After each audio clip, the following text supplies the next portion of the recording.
7절까지입니다. 교독하시고 마지막은 합독하시겠습니다.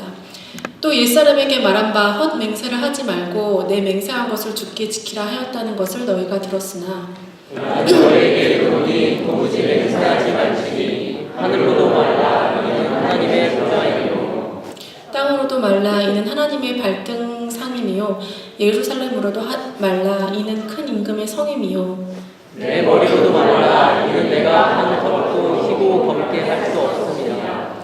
오직 너의 말은 옳다 옳다 아니라 아니라 하라. 이에서 지나는 것은 악으로 쫓지 않느니라. 아멘.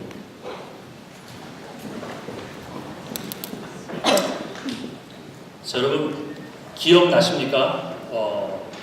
산상수훈에서 예수님께서 여러분들에게 크리스찬이라면은 이렇게 살아야 해라고 지금 6가지, 7가지를 말씀하고 있어요. 제일 중요했던 첫 번째가 뭔지 기억나십니까? 살인하지 말라는 거예요. 그 의미는 이웃을 미워하지도 말라. 그래서 하나님의 일들을 하기에 앞서 자꾸 미워하는 마음이 생길 때 오히려 그 일을 잠깐 놓고라도 그 미워하는 마음과 싸워 이겨야 됩니다. 그 두 번째는 간음하지 말라는 것이었습니다. 모든 사람이 불편해하는 내용이지만 성별에 상관없이 직위에 상관없이 모든 사람에게 주시는 두 번째 의로운 삶의 모습이었어요. 이 음란함과의 전쟁이 얼마나 심각한 건지 지지난 시간에 이걸 알아봤고요. 자, 오늘은 그리스도인들이 지켜야 될 세 번째 의미입니다. 도무지 맹세하지 말지. 맹세에 대한 이 본문은 마태복음에만 나옵니다. 그만큼 마태는 하나님께서 마태를 통해 이 맹세에 대한 언급을 하십니다. 산상수훈에서 언급될 정도로 예수님도 이 맹세를 통해 우리에게 주시고자 하는 분명한 교훈을 가지고 계셨던 거예요. 먼저 구약에서는 이 맹세를 어떻게 이야기하는지 잠깐 몇 절 읽어보겠습니다. 레위기 19장 12절 시작.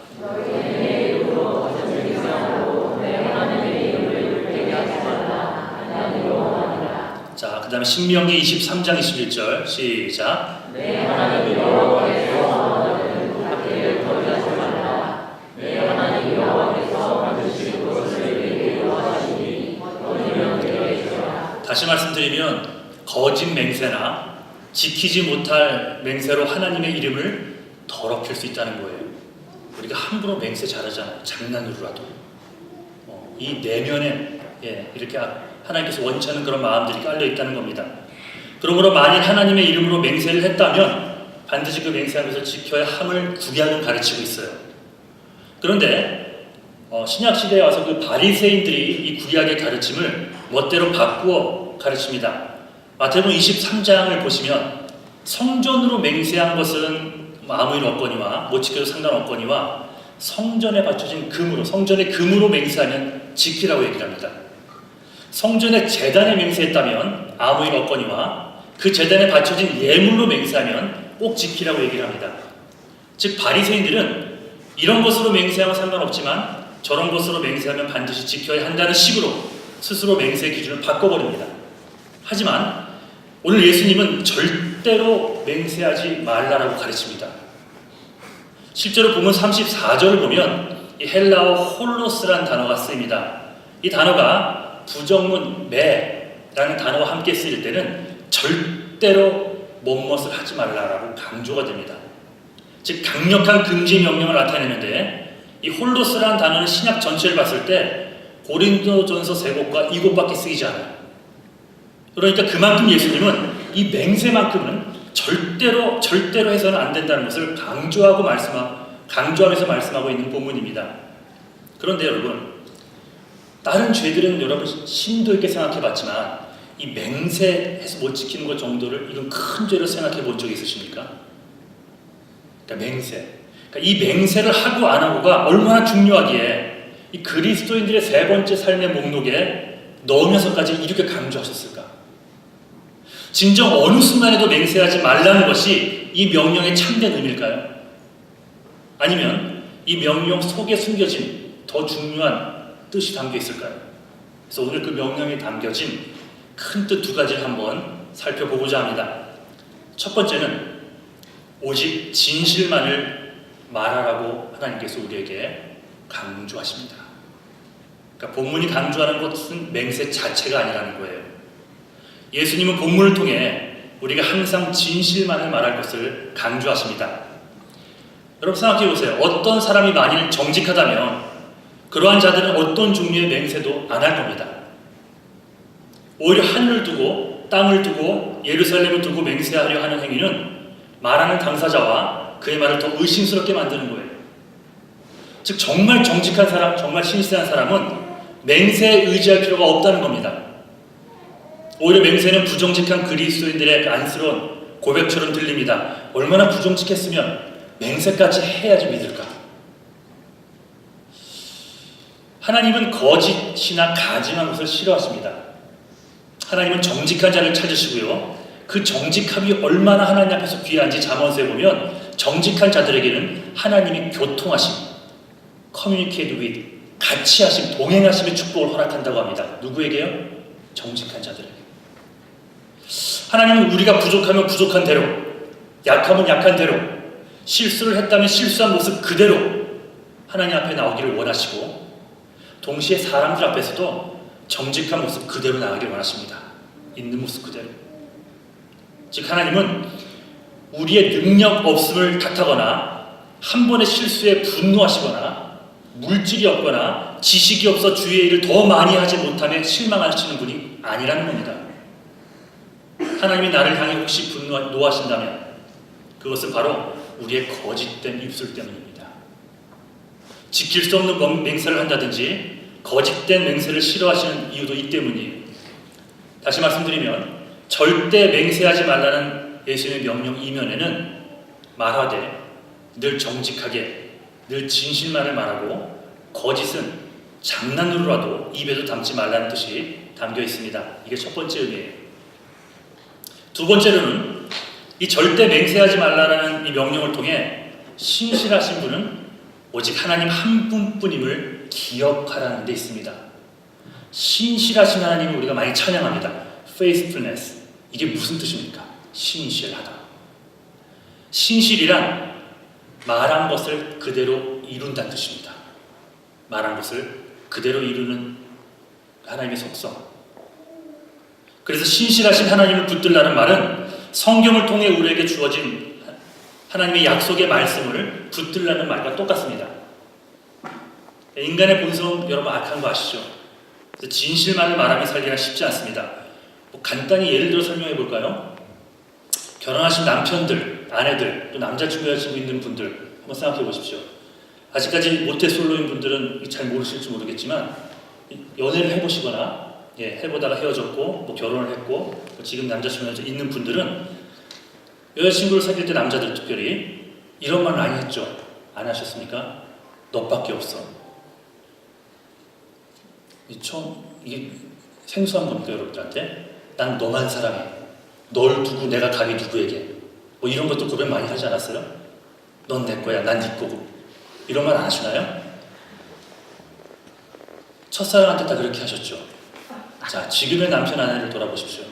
지금의 남자친구 여자친구 돌아보세요. 첫사랑이십니까? 저 같은 경우는 이제 첫사랑이에요. 그래서 저는 이걸 하면서 참 감정 이입이 잘 되지 않았지만 자 여러분 생각해 보세요. 그때는 죽고 못 사 사랑해서 고백합니다. 널 지켜줄 거야. 세상 끝날까지 너밖에 없어. 하지만 다른 사람을 만나면 난 여자 없이 못 살아. 그런 식으로 얘기를 하면서 그걸 또 이제 마무리하고 넘어갑니다. 인간의 말은요 신실하지 않습니다. 그 당시에는 신실한 것처럼 보여도 인간은 그 말한 대로 약속을 지킬 수 있는 능력이 없어요. 그러니까 인간은 말과 행동에 있어 참될 수 없는 존재이지만 말과 행동이 일치함으로 참되고 신실하신 분이 계시니 그분이 바로 천지를 창조하신 하나님 아버지란 사실을 이 맹세의 교훈을 통해 알려주고 계신 겁니다. 하나님이 신실하신 분이세요. 하나님이 하신 말씀은 그대로 이루어졌고 하나님이 하신 약속은 앞으로도 반드시 이루어질 겁니다. 그래서 하나님이 주신 말씀을 붙들고 기도하는 자들은 그냥 막무가내로 기도하는 자들보다 더 분명하고 더 구체적으로 응답받는 겁니다. 성경의 예를 좀 들어볼게요. 하나님은 우리를 창세 전부터 사랑하셨어요. 세상을 만드신 것도 여러분들을 위해서라고 기록합니다.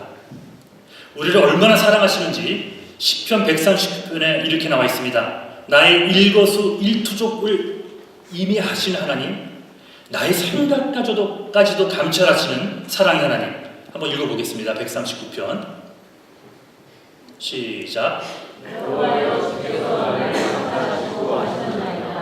주께서 나의 앉고 일어섬을 아시며 멀리서도 나의 생각을 통촉하시오며 나의 빛과 눕는 것을 감찰하시며 나의 모든 행위를 이렇게 하시오니 여호와여 내 혀의 말을 하나도 없으시냐. 자, 그 다음엔 내가 여러분들이 어디를 갈지라도 어둠 속에서 홀로 방황하는 순간에도 우리를 떠나지 않으시는 하나님이 계시다는 거예요. 자, 시편 139편 8절에서 10절 시작.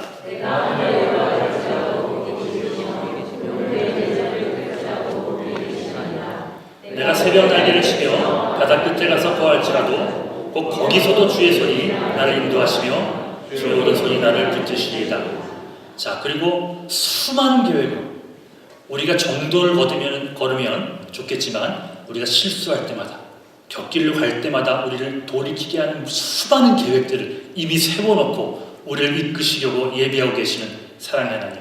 자, 시편 139편 17, 18절 시작. 그 수가 어찌 그리 많은지요. 내가 세려고 할지라도 그 수가 모래보다 많도소이다.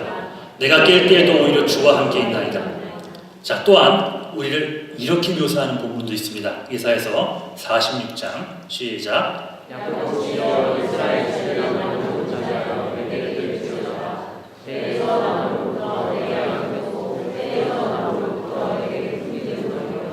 너희가 노년에 이르기까지 내가 그리하겠고 백발이 되기까지 내가 너희를 품을 것이라. 내가 지었은즉 안을 것이요 품을 것이요 구하여 내리라. 우리를 이렇게 사랑하시는 분이세요. 자, 한 절만 더 읽어볼까요? 이사야 49장 우리를 향한 하나님의 사랑에 어떻게 보면 성경에서 말하는 결정판이 아닌가 생각합니다. 자, 시작.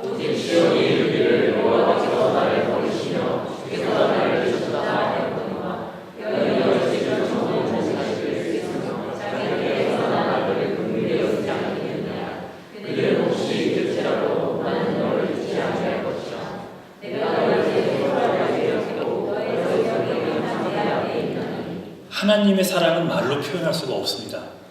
글로 담을 수가 없어요. 하지만 이 성경을 쓴 그 사람들에게 영감을 주셔서 우리에게 가장 정확하게 이해할 수 있는 가장 좋은 표현들을 알려주신 거예요. 어떻게 표현하십니까? 젖먹이 어미, 제니가 오늘 100일입니까? 예, 제니를 어떻게 자영자매가 버리겠습니까? 상상도 못할 일이죠. 근데 여기서 어떤 예를 듭니까? 혹시 너무 힘들어 사정이 있어 그 젖먹이 어미가 그 갓난아기를 버리는 순간은 혹시 올지 몰라도 나는 너를 버리지 않을 거라는 말씀을 해주세요. 어미가 갓난아기를 버릴 일도 없거니와 그러니 하나님은 우리를 버릴 일은 더더욱 없다는 말입니다. 그래서 그것도 성에 차지 않으시니까 어떻게 표현하십니까? 내가 너의 이름을 내 손바닥에 engrave 새겼다는 말씀입니다. 썼다가 하면 누가 지울까봐 지웠다라고 생각할까봐 너의 이름을 내가 내 손바닥에 새겼다라고 얘기합니다. 아무도 지우지 못하도록. 얼마나 여러분을 사랑하시는지 깨달아지십니까? 이 약속의 말씀을 붙들고 사는 자들에게 하나님이 당신의 돌보심을 진실되이 허락하신다는 사실을 믿으십니까? 이 말씀들은 믿는 우리들에게 주는 약속의 말씀이에요. 하루하루를 살아남기 위해서는 그래서 우리에게 말씀이 필요합니다. 매일 큐티하고 말씀을 읽어야 되는 이유도 여기에 있어요.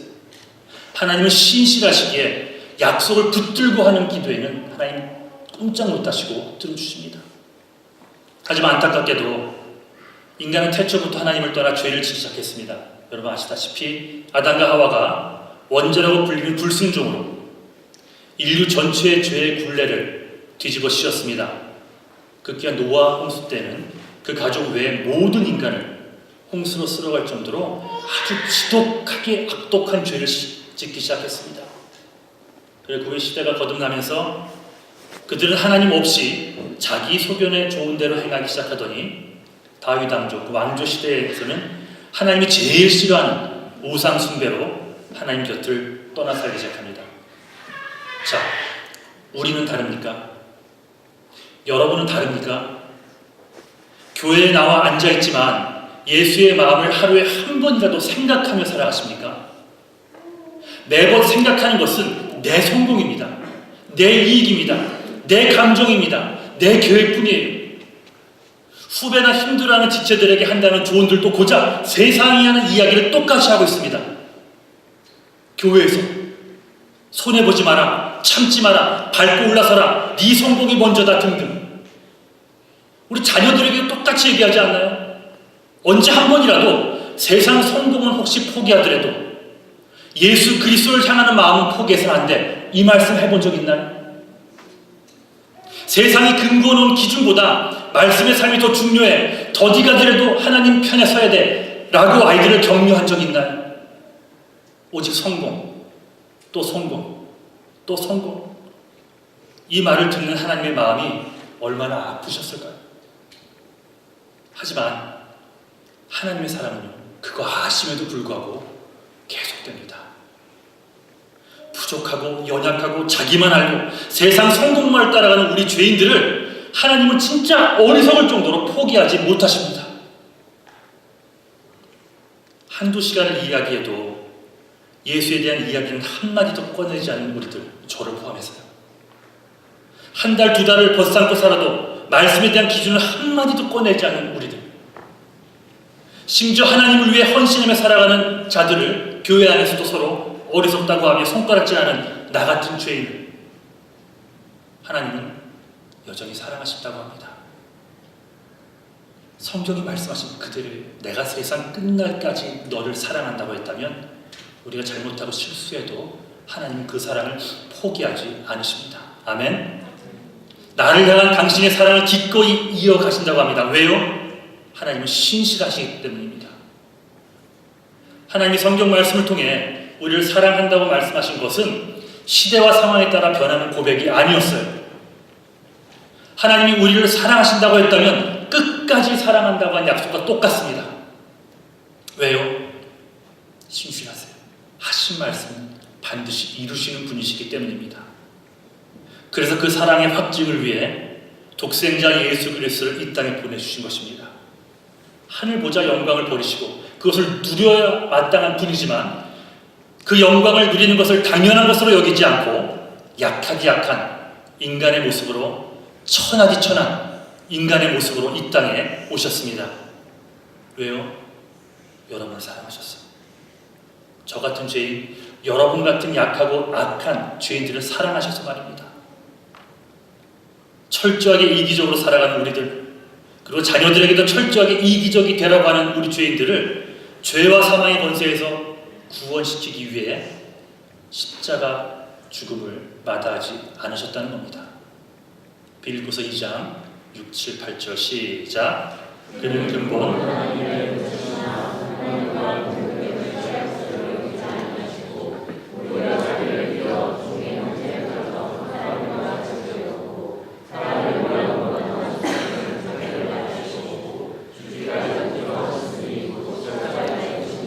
로마서 5장 8절 우리가 아직 죄인 되었을 때에 그리스도께서 우리를 위해 죽으심으로 하나님께서 우리에게 대한 자기의 사랑을 확증하셨답니다.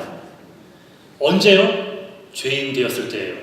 내가 이놈을 구원시켜 놓으면 2000년 후에 태어난 이놈이 나를 위해서 열심히 헌신하겠구나, 죄도 안 짓겠구나가 아니에요. 여전히 구원시켜 놓고도 넘어질 걸 알면서 더 하나님께서는 그 길을 갈 것을 포기하지 않으셨다는 말입니다. 우리가 아직 죄인 되었을 때, 우리가 스스로 하나님 곁을 떠났고 하나님의 사랑을 거절했음에도 불구하고 하나님은 예수를 통해 이 땅에 오셔서 온갖 고난을 다 당하셨고 또 조롱과 채찍과 십자가에 못 박히심과 피 흘려 죽으심을 통해 여러분들을 향한 사랑을 확증해내셨습니다. 우리는 지금 그 사랑을 누리고 있는 거예요. 앞선 말씀처럼 살인하거나 간음하는 자, 곧 남을 미워하는 자나 여자, 남자를 보며 음욕을 품는 자에 대한 경고 다음에 주시는 말씀이 바로 오늘 본문 맹세에 관한 것입니다. 굉장히 중요한 말씀이라는 거예요. 자, 다시 말씀드립니다. 단지 맹세하지 말라라는 교훈이 아니에요. 그것도 지켜야겠지만 이 말씀은 말과 행실이 일치하시는 분은 하나님 한 분뿐임을 우리에게 기억하라고 주시는 말씀입니다. 즉 이제 생각만의 죄악으로도 지옥 갈 수밖에 없다고 하는 인간에게 살아갈 희망이 생긴 겁니다. 우리를 사랑하신다고 하신 하나님의 신실함 때문에 우리는 살아갈 길을 얻은 거예요. 자, 요한복음 14장 6절 시작. 내가 곧 길이요 진리요 생명이니 나로 말미암지 않고는 아버지께로 올 자가 없느니라. 사도행전 4장 12절.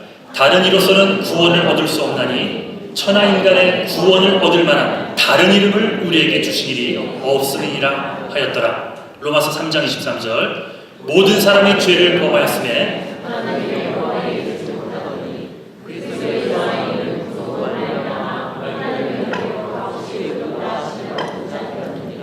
예수님은 이렇게 하신 말씀들을 믿는 자들에게 그대로 이루어 주시는 신실하신 하나님이십니다.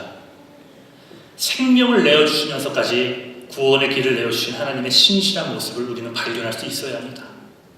남을 미워하고 음란한 생각만 하는 죄로도 지옥 갈 수밖에 없다고 했던 성경에 의하면, 그럼 우리들에게 이 맹세에 대한 설교를 통해서 신실하신 하나님만을 바라보게 만드시고 당신이 하신 약속에 대한 믿음을 가지고 지금부터 천국을 누리며 지금부터 영생을 누리며 나아갈 수 있는 길을 만들어 주신 하나님이세요. 이제 우리 하나님 아버지만이 유일한 신실한 분이심을 믿어야 합니다. 성경에 사실 수많은 약속들을 믿는 자들에게 그대로 이루어 주시는 분이심을 믿으시기를 간절히 축원합니다. 이룰 수도 없는 말들을 함부로 내뱉는 자들이 되지 말고 오직 신실하신 하나님 한 분만을 의지하고 나아갈 수 있는 여러분 모두가 되기를 주님의 이름으로 간절히 축원합니다. 자, 말씀을 정리하겠습니다. 맹세를 할 정도로 자기의 말에 책임을 질 만한 인간은 아무도 없습니다. 오늘 본문의 마지막 부분을 읽었죠. 맞다고 생각되면 그저 예함으로 대답하시고 그렇지 않을 경우에는 그저 아니라고 대답하면 됩니다. 이것을 진하게 과장하거나 맹세하며 말하는 것은 37절 악이라고 얘기합니다. 악. 동시에 신실하신 분, 약속을 반드시 지키시는 분은 오직 우리 아버지 되신 하나님 한 분임을 깨달으십시오. 신실하신 우리 아버지께서 독생자 예수 그리스도를 통해 우리에게 분명한 구원의 길을 주셨다는 사실을 늘 기억하십시오. 그리고 하루를 살아도 그분의 신실하신 그 성품만을, 그분이 하신 약속의 말씀만을 믿고 의지하며 나갈 수 있기를 간절히 축원합니다.